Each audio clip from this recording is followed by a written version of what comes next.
विजय पिछले 4-5 सालों से अपने शहर में होने वाली मैराथन में हिस्सा लेता था, लेकिन कभी भी उसने रेस पूरी नहीं की थी। पर इस बार वह बहुत एक्साइटेड था, क्योंकि पिछले कई महीनों से वह रोज सुबह उठकर दौड़ने की प्रैक्टिस कर रहा था और उसे पूरा भरोसा था कि वह इस साल की मैराथन रेस जरूर पूरी कर लेगा। देखते देखते मैराथन के साथ रेस शुरू हुई। बाकी धावकों की तरह विजय ने भी दौड़ना शुरू किया। वह जोश से भरा हुआ था और बड़े अच्छे ढंग से दौड़ रहा था।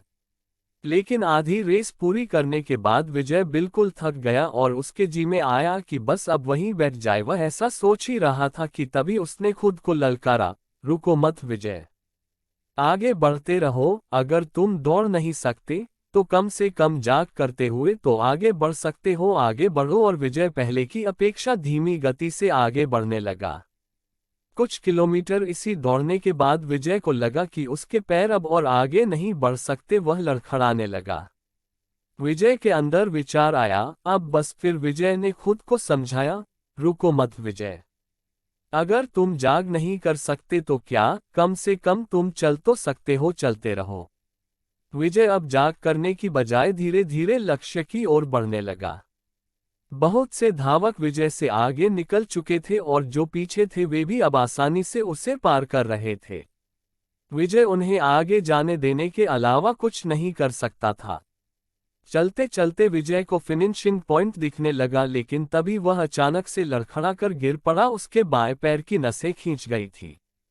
अब कुछ भी हो जाए मैं आगे नहीं बढ़ सकता, जमीन पर पड़े पड़े विजय के मन में ख्याल आया। लेकिन अगले पल ही वह जोर से चीखा, नहीं, आज चाहे जो हो जाए मैं ये रेस पूरी करके रहूंगा, ये मेरी जिद है।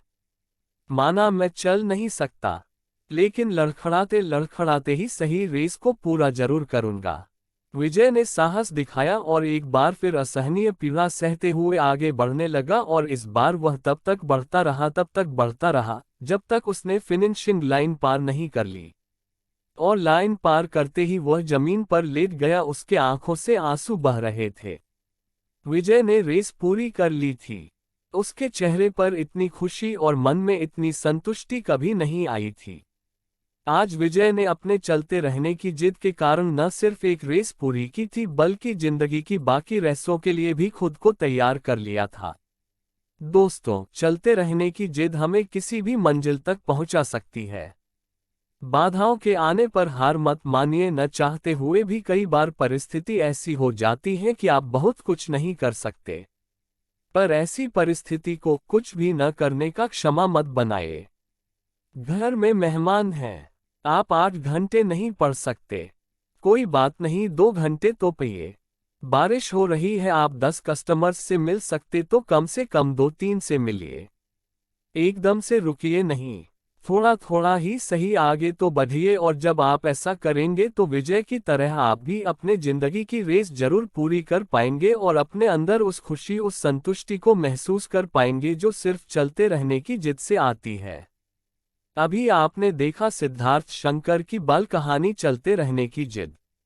यदि आपको यह वीडियो प्रेरक और पसंद आया है तो कृपया इसे अपने परिचितों को भी भेजें। और अगर आप सुमन सागर चैनल को पहली बार देख रहे हैं तो कृपया चैनल सब्सक्राइब और नोटिफिकेशन ऑन करना मत भूलें। धन्यवाद।